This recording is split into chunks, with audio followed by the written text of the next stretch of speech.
एक छोटे से गांव में अर्जुन और विकास नाम के दो लड़के रहते थे। दोनों बचपन से ही बहुत अच्छे दोस्त थे। अर्जुन बहुत ही चतुर और होशियार था, जबकि विकास मेहनती और सरल स्वभाव का था। दो गांव के पास एक घना जंगल था, जहां जाना सभी के लिए मना था क्योंकि वहां जंगली जानवरों का डर था। एक दिन अर्जुन ने विकास से कहा, विकास, चलो आज हम जंगल की सैर पर चलते हैं। वहां हमें बहुत कुछ नया देखने को मिलेगा। विकास ने पहले तो मना किया, लेकिन अर्जुन के जोर देने पर वह मान गया। दोनों दोस्तों ने जंगल की ओर चलना शुरू किया। जंगल में घुसते ही उन्हें तरह तरह के पेड़, पौधे और पक्षी दिखने लगे। वे दोनों यह सब देखकर बहुत खुश थे। चलते चलते वे जंगल के बीचों बीच पहुंच गए। तभी अचानक उन्हें झाड़ियों के पीछे से एक भालू आता हुआ दिखाई दिया। भालू को देखकर दोनों बहुत डर गए। अर्जुन ने जल्दी से एक पेड़ पर चढ़ना शुरू कर दिया, क्योंकि उसे पेड़ पर चढ़ना आता था। लेकिन विकास को पेड़ पर चढ़ना।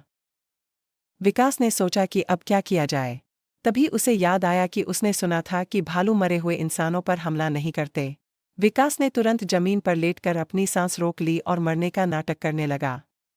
भालू विकास के पास आया और उसे सूंघने लगा। कुछ देर बाद भालू वहां से चला गया। अर्जुन ने पेड़ से उतरते हुए विकास से पूछा, भाई, तुम ठीक हो? मैंने देखा भालू तुम्हारे कान में कुछ कह रहा था। विकास ने मुस्कुराते हुए कहा। हाँ अर्जुन, भालू ने कहा कि सच्चे दोस्त वही होते हैं जो मुश्किल समय में साथ न छोड़े।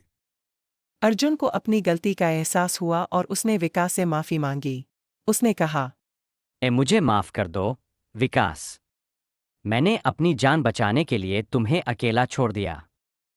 विकास ने उसे गले लगाते हुए कहा, कोई बात नहीं अर्जुन। असली दोस्ती वही है जो हमें सिखाए कि हमें हमेशा एक दूसरे का साथ देना चाहिए, चाहे कितनी भी मुश्किल क्यों न हो। अर्जुन और विकास की दोस्ती और भी गहरी हो गई। उन्होंने सीखा कि सच्ची मित्रता का महत्व क्या होता है और कैसे मुश्किल समय में एक दूसरे का साथ देना चाहिए। दोनों ने वादा किया कि अब वे हमेशा एक दूसरे का ख्याल रखेंगे। सीखने को मिलता है कि सच्ची मित्रता केवल मजेदार समय बिताने का नाम नहीं है, बल्कि मुश्किल समय में भी एक दूसरे का साथ देने का नाम है।